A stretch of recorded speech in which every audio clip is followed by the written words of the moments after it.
What up, y'all? Texas Roots and Fruits. Don't forget to like, share, and subscribe. Sorry I didn't have a video last week, guys.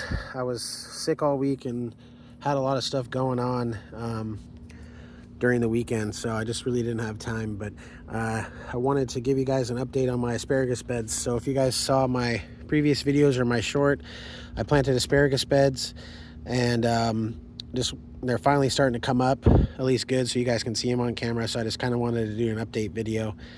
If you guys didn't see my short, I did a how-to on how to basically build these beds, but I'll kind of just go over it briefly real quick. So basically, you want to cut out the grass or whatever you have underneath your bed. You want to put like a weed barrier liner underneath, and then what I did is I filled the bottom with dead logs, and I did a 50-50 soil of compost and topsoil and mix that all up, and then dig trenches on each side and about 12 inches down, and I did about 12 to 18 inches apart for the asparagus crowns. So that's what I did with the space I had. You can see that they're all coming up pretty good, at least in this first bed. I'll show you the other bed in a second. But this is UC-157 asparagus. This is a hybrid variety. I think it came from California from what I saw, but this is a really good variety. So they have really good spears as far as how big they are. It's really productive and really sweet tasting, I guess. So I'm excited to try this variety out. It's also good for my zone. It's really has good cold hardiness, and it withstands the heat really well. So, which obviously in Central Texas, it gets really hot in the summer. So I'm excited for these, but they're doing really good. Right now it's just the ferns. You guys can see there's no actual spheres themselves. But if you guys don't know about asparagus, the first year you don't want to cut any off to eat or do anything like that. This is just strictly its growing phase. You want it to develop its roots system really nice, so you don't want to touch them for the first year. You kind of just let them grow how they're going to grow, and then at the end of the year you're going to do some cutting of some of the ferns, but I'll get into that on another video once the end of the year comes, and I'll show you guys what you're supposed to do there.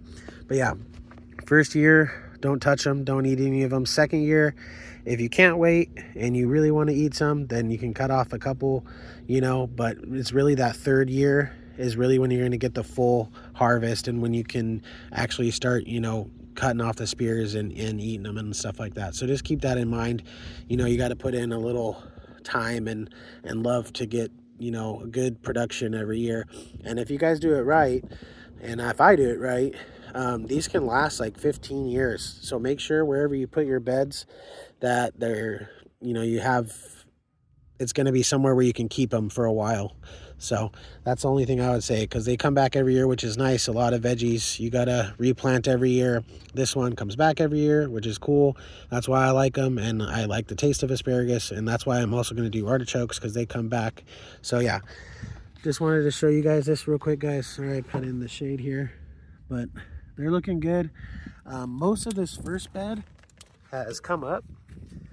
It's really that second bed. So I planted this first bed probably a week before I planted the second, and right now I only have, let's see, can you guys see it right there, and this one. I don't see any others yet. I did order some backup crowns just in case these don't come up, because I had to keep these were probably in the fridge, all the crowns, I think for like 2 weeks, because I got them too early in the mail, and so I couldn't really plant them because it was really cold.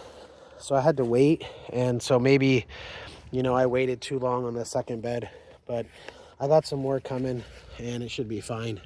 But yeah, so you can see here, this bed's doing good.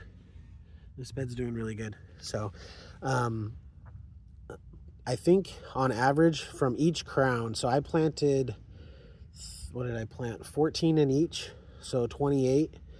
And each crown I think produces about 4 to 5 spears. And so I kind of just, for my family it's 3, that's what I did. So I planted 28 crowns for a family of 3. I think family of 3 to 4 you'll be fine, and you should have enough.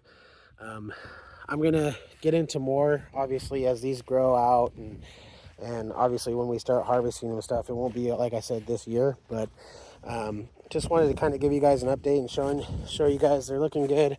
Some of them are kind of a little bent, like this one, so they kind of bent a little funky because I had them covered, like I said, so they were growing a little funky at first, but it is what it is. It's the first year. So anyways, guys, if you guys have any questions on asparagus crowns, that's just kind of a quick overview.